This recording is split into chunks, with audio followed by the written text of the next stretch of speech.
So the iPhone 15 Pro has a lot of great features that we all know that's great for filmmakers, like with the ProRes and the different settings that they have and a whole variations that you can see on the list here. There's so many good settings that you can see that the iPhone 15 Pro has. But yet, as for Android users, the Samsung S22 or the 23 or the upcoming more projects up there going on, they have a lot of flexibility, especially when it comes to the Pro mode and exactly for what it's needed for us creators out there. So what I'm gonna be using here is I got my boy Elijah, and I have my Samsung S22 while he has his iPhone 15 to be comparing both of them and see what they have to offer for us filmmakers. Let's get started.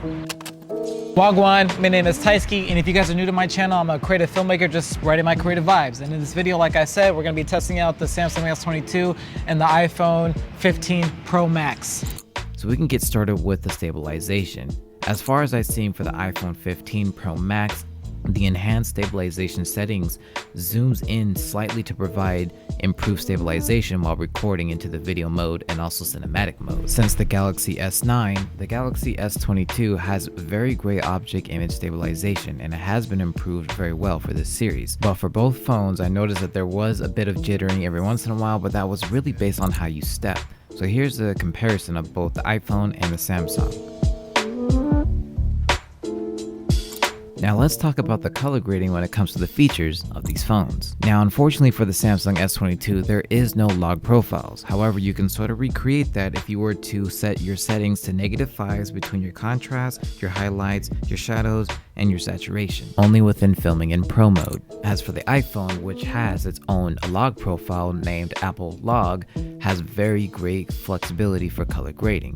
But as to see as a comparison on both of these, which you'll be surprised that both of these phones were filming on non-log profiles, what you're seeing is the normal color that you would get when you would normally film off of video mode.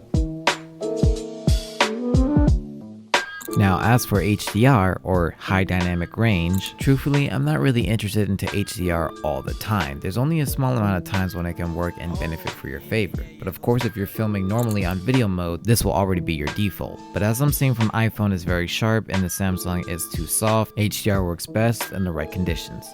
But let's talk about the categories of zoom with the iPhone and the Samsung.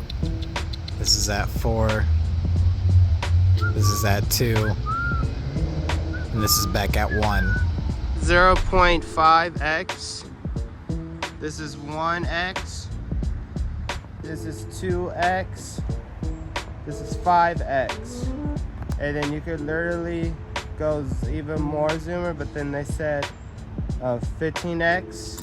As you can see, the iPhone is clearly the obvious winner when it comes for the zooming and how crisp it keeps the person intact. As for the Samsung, it does lose a lot of definition. But to be fair, the release date for the Samsung was in February 2022, as for iPhone was September 2023. So how about the mic and the microphone that comes along with it? Microphone is the testing product that we thought that we would talk about and see how each mic is. You know, Ty has to prove the point that his phone is greater than iPhone 15 Pro. So the audio of the iPhone is way different from the Samsung S22.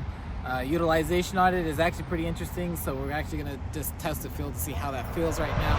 Now me personally, I don't really care about the comparisons of what's better or not, because at the end of the day you can utilize these to benefit you in a certain way. However, both phones have performance advantages over the other.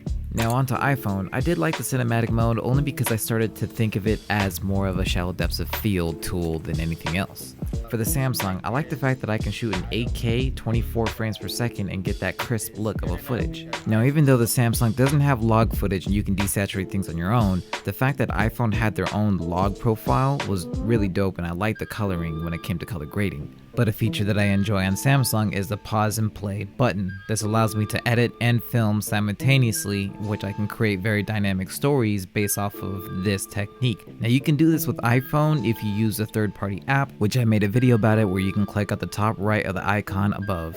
Overall, choosing what other phone that actually works best for you, whether if it's going to be for Samsung or for iPhone, it's just all by the option of choice of what's going to benefit you. And you already saw the test, so there's plenty of videos out there and you know what's going to benefit you. So just figure out what works out for you.